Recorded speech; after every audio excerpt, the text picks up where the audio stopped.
Hello my dear friends, स्वागत है आप सभी लोगों का एक और बेहतर वीडियो में। जितने विद्यार्थी क्लास 10th में हैं और तैयारी कर रहे हैं यूपी बोर्ड 2026 की, तो उन सभी विद्यार्थियों के लिए वीडियो काफ़ी इंपॉर्टेंट होने वाला है। इस वीडियो में हम लोग जो है मैथ्स के जो है क्वेश्चन देखने वाले हैं, जो कि बहुत ही ज़्यादा इंपॉर्टेंट है आपके बोर्ड के लिए, ठीक है। और ये जो क्वेश्चन है आपके मतलब आपके क्वेश्चन पेपर में 2 नंबर का जो है देखने को मिलेगा। टोटल 6 क्वेश्चन आता है, ठीक है, और 2 नंबर का होता है, तो 6 दूना का 12 नंबर यहाँ से आपका क्लियर होने वाला है, ठीक है। तो चलिए हम लोग क्या करते हैं, क्वेश्चन को लगाना यहाँ पर प्रारंभ करते हैं। तो पहला क्वेश्चन यहाँ पर दिया गया है, यदि समीकरण एक्स स्क्वायर प्लस में 3 AX और माइनस में 2A बराबर में 0 का एक हल x बराबर x बराबर 2 है, तो a का मान ज्ञात करिए। चलिए इसको हम लोग क्या करते हैं, बहुत आसान तरीके से इसको हम लोग ज्ञात करेंगे। तो सबसे पहले आपको यहाँ पर लिखना होगा हल या सॉल्व, जो भी आप चाहे लिख सकते हो। तो चलिए हमने यहाँ पर लिखा सॉल्व। सॉल्व लिखने के बाद जो हमारा इक्वेशन है, इक्वेशन में क्या है, एक्स स्क्वायर प्लस में यहाँ पर दिया गया 3AX, ठीक है, माइनस में क्या दिया गया है, तो 2A दिया गया है। और यहाँ पे बताया जा रहा है कि यहाँ पर जो x का मान होना चाहिए वो कितना होना चाहिए, 2 होना चाहिए। तो जहाँ पर x होगा वहाँ पर हम क्या रखेंगे, 2 रखेंगे। तो यहाँ पर क्या करिएगा, आप लिखिए 2 और 2 का क्या कर दीजिए स्क्वायर, प्लस में यहाँ पर लिखिएगा क्या 3 इंटू ए है तो ए लिखिए, इंटू x का मान कितना है, तो 2 है, 2 लिखिए, माइनस में क्या लिखिए यहाँ पर 2, ठीक है। ये हो जाएगा। अब देखिए क्योंकि हमसे ए का मान पूछ रहा है तो हम बराबर में इसके क्या लिखेंगे, 0 लिखेंगे, तभी तो ए का मान ज्ञात कर पाएंगे, नहीं तो नहीं ज्ञात कर पाएंगे, ठीक है। अब क्या करिए, यहाँ पर 2 कवर करेंगे तो 2 कवर हो जाएगा 4, यहाँ पर क्या हो जाएगा 3 दूना 6 और ए है तो ए 6A हो जाएगा, माइनस में यहाँ पर क्या हो जाएगा 2A हो जाएगा, इक्वल टू में क्या हो जाएगा 0 हो जाएगा। अब ये जो 4 है 4 लिखिए, प्लस ये 6 में से 2 ये घटाइएगा तो यहाँ पर क्या बचेगा 4A बचेगा, और इक्वल टू में क्या हो जाएगा, तो 0 हो जाएगा। अब ये जो 4A है इसको ज्यों का त्यों लिखिए, और यहाँ पे जो 4 दिख रहा है इसको पंचांतर करेंगे तो ये हो जाएगा माइनस में 4। अब चूंकि ए का मान निकालना है तो लिखेंगे माइनस में 4 और बटे में क्या हो जाएगा 4, तो ए का मान जो हो जाएगा वो भाग दे देंगे तो माइनस में 1 आ जाएगा, ठीक। कितना आ जाएगा, माइनस में 1। तो यही हो जाएगा इस क्वेश्चन का करेक्ट आंसर। आई होप आप सभी लोगों को ये क्वेश्चन समझ में आ गया होगा। तो चलिए बढ़ते हैं अपने नेक्स्ट क्वेश्चन की ओर। यहाँ पर आप लोग देख सकते हो, ये दिया गया है आपका क्वेश्चन नंबर दूसरा, ठीक है। तो क्वेश्चन नंबर दूसरे में क्या बोला है, यदि द्विघात 3x square minus 4x plus M equal to में 0 के मूल बराबर हैं तो यम का मान ज्ञात कीजिए। तो चलिए सबसे पहले हम लोग यहाँ पर क्या करने वाले हैं, लिखने वाले हैं सॉल्व या फिर हल, ठीक।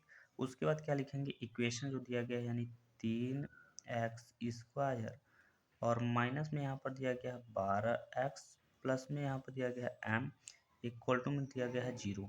अब यहाँ पर बोल रहा है मूल बराबर है, ये वाला लाइन देखिएगा, मूल बराबर है। तो जब वो बोलता है मूल बराबर है तो उस कंडीशन पे आप d का मान कितना रखते हो, 0 रखते हो, ठीक है।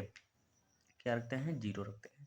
तो अभी इस सवाल में आपको क्या करना होगा, आपको इसमें निकालना होगा ए का मान।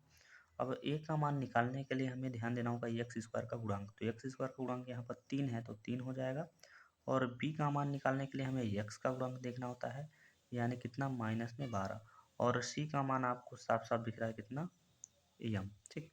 तो ये हो गया। अब आपको एक फार्मूला लगाना होता है, कौन सा फार्मूला, तो डी बराबर, ठीक है, डी बराबर बी स्क्वायर माइनस में 4AC। अब क्योंकि यहाँ पर डी का मान हम कितना लिखेंगे, 0 लिखेंगे, क्योंकि वो हमने बता दिया है जब मूल बराबर होगा तो डी का मान 0 रखा जाएगा। यहाँ पर लिखा है बी स्क्वायर, बी का है मान कितना है, 3 है, तो यहाँ पर क्या हो जाएगा, 3 का स्क्वायर हो जाएगा, माइनस में क्या है 4 इंटू ए का मान कितना दिया गया है, ए का मान कितना दिया गया है, तो 3 दिया गया है, और इंटू यहाँ पर सी का मान कितना दिया गया है, तो यम दिया गया है भाई, ठीक। यहाँ पर देखिएगा बी का मान हमने यहाँ पर गलत बिठा दिया है, माइनस में यहाँ पर 12 है तो माइनस में इसको 12 समझिए, ठीक। तो अगले स्टेप पे आप क्या करिएगा, तो लिखिएगा यहाँ पर 0 बराबर माइनस में 12 कवर करेंगे तो 12 पर हम 144 हो जाएगा, माइनस यहाँ पर हो जाएगा 4×3 12 m हो जाएगा। अब इसको पंचांतर करेंगे तो यहाँ पर हो जाएगा क्या, 12m इक्वल टू में क्या हो जाएगा 144 यानी 144। अब क्या करेगा, तो लिखिएगा यम बराबर 144 और बटे में कितना हो जाएगा, तो 12 हो जाएगा। अब यहाँ पर क्या करिएगा, तो 12 से भाग दीजिएगा तो ये हो जाएगा 12 बार में कट जाएगा। तो इस तरीके से जो आपका आंसर है ये आ चुका है। तो चलिए अब हम लोग समझेंगे यहाँ पर क्वेश्चन नंबर तीसरे को। ठीक, क्वेश्चन नंबर तीसरा भी सेम दूसरे जैसा ही है। क्या बोल रहा है, कह रहा है यदि द्विघात समीकरण 3x² माइनस में 6x प्लस में k इक्वल टू में 0 के मूल समान है तो k का मान ज्ञात कीजिए। ठीक है, तो सेम दूसरा सवाल ही है यहाँ पर। तो सबसे पहले मान लीजिए इक्वेशन को आपको लिखना होगा, तो लिखना होगा कितना, 3x² और माइनस में यहाँ पर लिखना होगा 6x प्लस में लिखना होगा k इक्वल टू में लिखना होगा आपको 0। और मूल समान बोल रहा है तो कहने का मतलब यहाँ पर t का मान कितना होगा, तो 0 होगा। ठीक, अब a का मान यहाँ से निकाल लेते हैं, तो x² का गुणांक कितना है, 3 है तो 3 हो जाएगा। अब b का मतलब होता है x का गुणांक का मतलब माइनस में 6, और ये जो c है, c का मान कितना हो जाएगा, तो k हो जाएगा। ठीक, अब इतना हो जाने के बाद आपको यहाँ पर सूत्र लगाना होगा, क्या, d बराबर, ठीक है, b² माइनस में 4ac। तो d का मान आपको रखना होगा 0 बराबर b² है, b का मान कितना दिया गया है, तो माइनस में 6 दिया गया, तो माइनस में 6 का स्क्वायर करिएगा। उसके बाद लगाइए माइनस, माइनस में क्या है 4 इंटू ए का मान कितना दिया गया है, 3 दिया गया है, इंटू सी का मान कितना दिया गया है, तो k दिया गया है। ठीक, अब क्या करिएगा, तो यहाँ पर लिखिएगा 0। अब 6 का वर्ग करेंगे तो 6 का वर्ग होता है 36, माइनस में 4 दिए, यहाँ पर हो जाएगा आपका 12 और k हो जाएगा।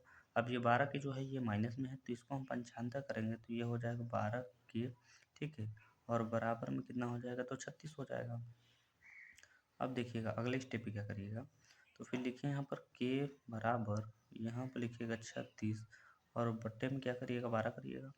अब 12 से जैसे ही भाग देते हैं तो ये 3 बार में आपका जो है कट जाएगा। ठीक, तो 3 बार में जैसे ही कट गया तो यहाँ पर क्या करिएगा, इसको लिख दीजिएगा आंसर। ठीक है, तो आई होप आप सभी लोग को ये भी क्वेश्चन समझ में आ गया होगा। तो चलिए बढ़ते हैं अपने नेक्स्ट क्वेश्चन की ओर।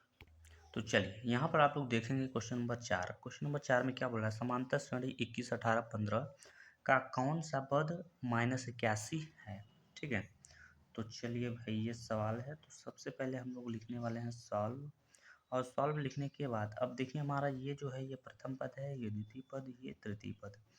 तो प्रथम पद लिखिएगा, प्रथम पद ऐसा हिंदी में लिख दीजिए, प्रथम, ठीक है, प्रथम पद। और प्रथम पद को हम ए से दर्शाते हैं, तो ए का मान हमें पता चल गया कितना, 21 दिया गया है। उसके बाद अब हम पता करेंगे अंतर। ठीक है, तो लिखिए यहाँ पर अंतर। ठीक है, अंतर को हम दर्शाते हैं डी से, तो डी का मान अब निकालने के लिए हमें दूसरी संख्या यानी 18 में से घटाना होगा पहली संख्या यानी 21 को। तो जब घटाएंगे तो माइनस में 3 प्राप्त हो जाएगा। और ये जो लास्ट वाला मान दिया गया है का कौन सा पद इतना है, तो ये जो वैल्यू हो जाएगी ये आपकी हो जाएगी किसकी, ए एन की। तो ए एन का मान कितना दिया गया, तो माइनस में कैसे दिया गया है, आपसे पूछ रहा है कौन सा पद, कौन सा पद यानी कि एन का मान, तो एन बराबर क्वेश्चन मार्क लगा दीजिए। अब यहाँ पर सूत्र आपको लगाना होगा, एक सूत्र लगाना होगा ए एन बराबर में हो जाएगा ए प्लस ब्रैकेट में एन माइनस 1 इंटू में डी। तो ए एन का मान जो दिया गया वो माइनस में दिया गया क्या, सी इक्वल टू ए का मान दिया गया कितना, 21 दिया गया है, प्लस यहाँ पर एन का मान नहीं दिया है तो मत लिखिए, माइनस में 1 इंटू डी का मान जो दिया गया वो कितना दिया गया, तो माइनस में यहाँ पर 3 दिया गया है। तो यहाँ पर हो जाएगा आपका माइनस में क्या, सी इक्वल टू हो जाएगा 21। और यहाँ पर देखिए क्या करिए, -3 का गुणा इसमें एन में करेंगे तो यहाँ पर हो जाएगा आपका माइनस में 3। ठीक, और ये गुणा इसका करेंगे तो माइनस माइनस प्लस हो जाएगा और 3 कम 3 हो जाएगा। अगले स्टेप पे क्या करिएगा, तो यहाँ पर लिखिएगा आपका -81 इज इक्वल टू, ये लिखा है 21 और ये 3, तो 21 और 3 कितना हो जाएगा, 24, माइनस में यहाँ पर हो जाएगा 3 एन हो जाएगा। अब देखिए क्या करिएगा, उसके बाद यहाँ से स्टार्ट करते हैं। ठीक, तो ये वाली जो वैल्यू है पहले इसको पंचांतर कर लीजिए आप, तो यहाँ पर -81 और माइनस में ये आ जाएगा 24 हो जाएगा।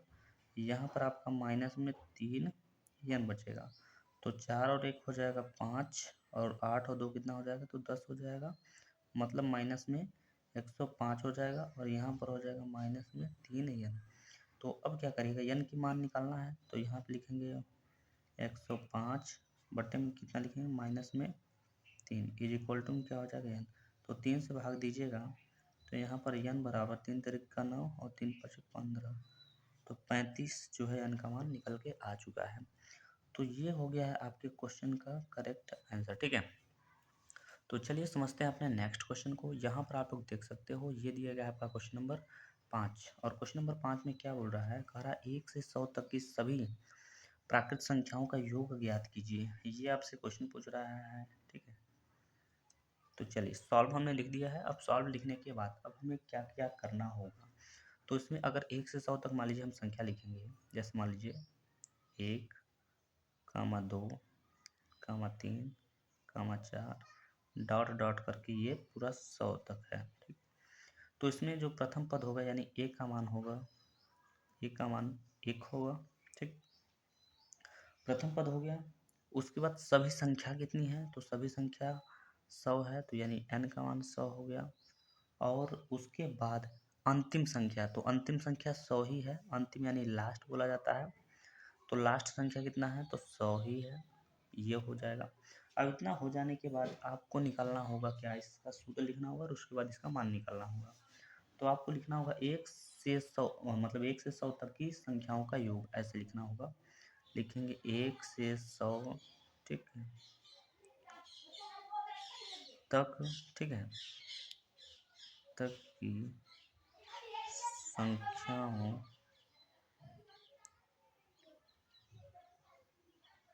संख्याओं का योग, संख्याओं का योग बराबर में लिखना होगा। बराबर में लिखना होगा n/2, ब्रैकेट में लिखना होगा a प्लस में l, ये लिखना होगा। अब देखिए यहाँ पर n का मान कितना है, तो n का मान 100 है, तो 100 रखिए यहाँ पर। ठीक, बटे में कितना है, 2 है, 2 लिखिए। a का मान कितना 1 दिया गया, प्लस l का मान कितना दिया गया, तो 100 दिया गया, तो ये हो जाएगा। इसको काटिएगा तो यहाँ से ये 50 बार में कटेगा, दो संख्या के बीच में गुणा, 100 में 100 में 1 जोड़ेंगे तो 101 हो जाएगा। अब इसका गुणा करेंगे तो यहाँ पर 50 50 आ जाएगा, तो यही हो जाएगा इस क्वेश्चन का करेक्ट आंसर। ठीक है, तो आई होप आप सभी लोग को ये क्वेश्चन समझ में आ गया होगा। तो चलिए इस वीडियो का लास्ट क्वेश्चन है, क्वेश्चन छोटा ही है लेकिन इम्पॉर्टेंट है। ठीक है, और ये आप लगाओगे तो यहाँ से आपको 2 नंबर प्राप्त हो जाएगा। ठीक है, चलिए भाई हम लिखते हैं सॉल्व। ये क्वेश्चन आपके बोर्ड एग्जाम में हर साल देखने को मिलेगा, तो इस साल भी देखने को मिलेगा भाई, 2026 में भी आपको ये जो है देखने को मिलेगा। तो इसमें पहला कह रहा है कि बिंदुओं 5,0 और -12,0 के बीच की दूरी है। ठीक है, तो सबसे पहले बिंदु को नोट करिए, दिया गया 5,0 और दूसरा जो बिंदु दिया गया वो -12,0 दिया गया है, ये दिया गया है। तो ये हो गया आपका, क्या होगा ये भाई x1 हो गया, ये y1 हो गया, और ये हो जाएगा आपका x2 और ये हो जाएगा आपका y2। तो बीच की दूरी, दूरी को हम दर्शाते हैं d फॉर डिस्टेंस होता है, तो डिस्टेंस बराबर सूत्र आपका क्या होता है, x2 माइनस x1 का होल स्क्वायर, प्लस में यहाँ पर होता है क्या y2 माइनस y1 का होल स्क्वायर। ठीक, तो अब इतना हो जाने के बाद देखिए क्या करना होगा, तो निकला हुआ यहाँ पर x2 जो है, x2 कितना मान कितना दिया गया है, तो माइनस में यहाँ पर 12 दिया गया है, x1 का मान कितना दिया गया, तो यहाँ पर 5 दिया गया है, और इसका हो जाएगा स्क्वायर, y2 का मान यहाँ पर दिया गया है 0, माइनस y1 का मान कितना दिया गया है, तो 0 दिया गया है, तो इसका स्क्वायर कर देंगे। अब देखिएगा ये -12 -5, तो ये हो जाएगा माइनस में 17 हो जाएगा। ठीक, और ये 0 0 है, तो इसका मतलब यहाँ से मामला समाप्त हो जाएगा, क्योंकि 0 में से घटाएंगे 0 और 0 का वर्ग 0 ही हो जाएगा, तो कुल मिला के इतना ही छोड़ देते हैं। तो यहाँ पर देखिए क्या करना होगा, अब रूट में देखिए 17 का वर्ग करना है। वर्ग का मतलब आपको मैं एक सीधी सी बात में बता दे रहा हूँ, 17 का वर्ग करना होगा आपको कितना, तो 17 का वर्ग होता है 289 होता है। ठीक, प्लस में, तो 289 जो होता है वो प्लस में होता है। अब ये 289 ये कितने का वर्ग है, तो 17 का है, तो ये 17 चला आएगा बाहर। अब आप लोग ये सोचेंगे कि आप यहाँ से जो है इसको 17 को -17 इंटू -17 क्यों नहीं लिखे। अब -17 ये दोनों में क्या है, ये दोनों में अगर हम निकालेंगे तो ये जो माइनस में तो माइनस में ही निकल जाएगा, ठीक है। वैसे आप चाहते तो ऐसे कर सकते हैं, क्योंकि 17 दोनों में था तो 17 बाहर निकलता, और ये गुणा के रूप में है तो माइनस माइनस प्लस भी हो जाएगा और इस तरीके से निकल जाएगा। तो इस तरीके से आपका जो है आंसर का आ चुका है। तो आई होप आप सभी लोग को समझ में आ गया होगा। तो ठीक है, इस वीडियो में बस इतना ही, और जितने विद्यार्थी इस चैनल पर नए आते हैं प्लीज़ चैनल को सब्सक्राइब कर लिया कीजिए, ठीक है। इससे क्या होगा, हमें एक मोटिवेशन मिलता है, मोटिवेट होते हैं हम, और आपके लिए वीडियो प्रोवाइड करते हैं। तो चलिए मिलते हैं किसी नेक्स्ट वीडियो में, तब तक के लिए जय हिंद, जय भारत।